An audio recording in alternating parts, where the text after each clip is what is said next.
तो नमस्कार, स्वागत है आपका हमारे YouTube चैनल पे। तो आज मैं आपको बताने जा रहा हूँ कि जो आपका सिविल स्कोर होता है वो ख़राब कैसे होता है, उसको कैसे सुधार किया जाए, सारे तरीके मैं आपको इस वीडियो में बताने वाला हूँ। उससे पहले कि आप क्या करिए, चैनल को सब्सक्राइब कर लीजिए, वीडियो को लाइक कर दीजिए और ज़्यादा से ज़्यादा शेयर कर दीजिए, क्योंकि जो मैं तरीका बताने जा रहा हूँ एकदम बिल्कुल सटीक तरीका है। आपको बिल्कुल भी टेंशन लेने की ज़रूरत नहीं। अगर आप हमारे चैनल पर नए हैं तो ज़्यादा से ज़्यादा इसको सब्सक्राइब करिएगा दोस्तों।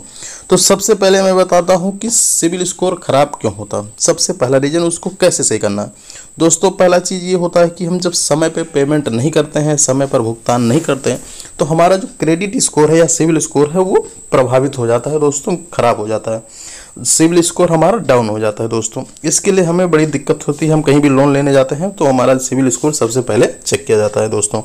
तो इसके लिए क्या करना है कि आपको समय पर पेमेंट करना है। अगर आप समय पे पेमेंट नहीं करते, EMI नहीं भरते हैं, तो उसके लिए नुकसान ये होता है, आपको पेनाल्टी भी भरनी पड़ती है अगर हमारे EMI बाउंस हो गया तो दोस्तों। तो सबसे पहले क्या करना है, आपको समय पर भुगतान करना दोस्तों।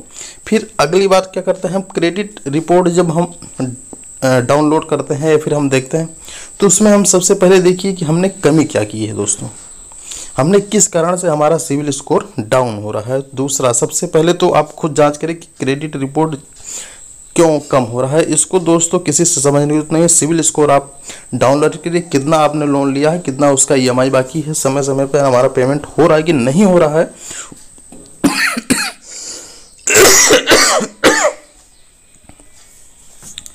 तो वो चीज़ तो वो चीज़ दोस्तों क्या होता है कि हम जांच उसकी कर लेते हैं, तो हर चीज़ हमें पता चल जाता है कि क्या क्या हमारे अंदर कमी रह गई है, किस वजह से हमारा सिविल स्कोर डाउन हुआ है। तो ये क्रेडिट रिपोर्ट है जो इसको आप खुद जांच करें दोस्तों। आप अगर नहीं जानकारी है तो किसी से समझ लीजिए दोस्तों।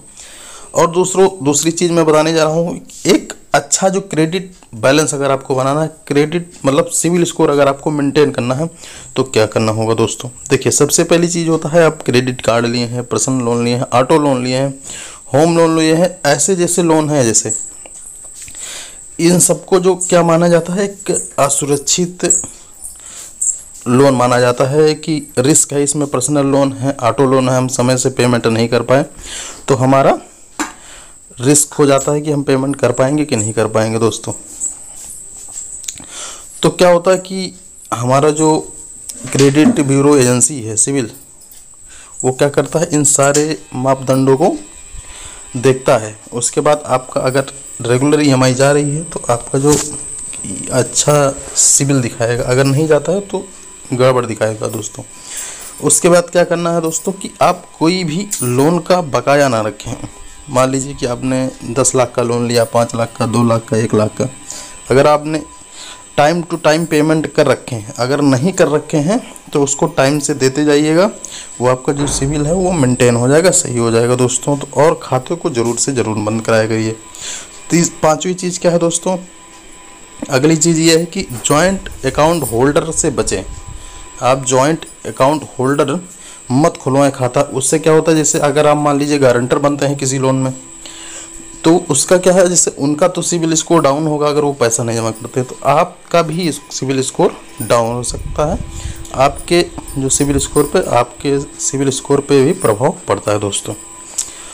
दूसरा चीज़ दोस्तों है कि अगर हम क्रेडिट कार्ड लेते हैं या FD के बदले में लेते हैं, कोई भी लेते हैं क्रेडिट कार्ड या OD लेते हैं या कोई भी लोन लेते हैं, तो हम पहले तो एक सुरक्षा कार्ड प्राप्त करें, क्रेडिट कार्ड प्राप्त करें कि टाइम टू टाइम हम उसको लेन देन कर सकें।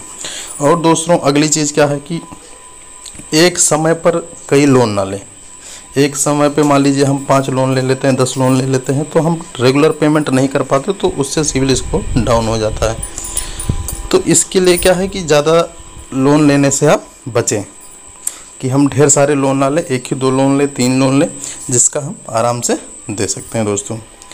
और अगली चीज़ क्या है कि मान लीजिए आप क्रेडिट कार्ड इस्तेमाल करते हैं, तो क्रेडिट कार्ड क्या करना है, जैसे दोस्तों अगर मान लीजिए हमारे पास 1 लाख है, 30,000 40,000 खर्चा कर दिए, तो फिर आप उसको जमा कर दीजिए टाइम टू टाइम।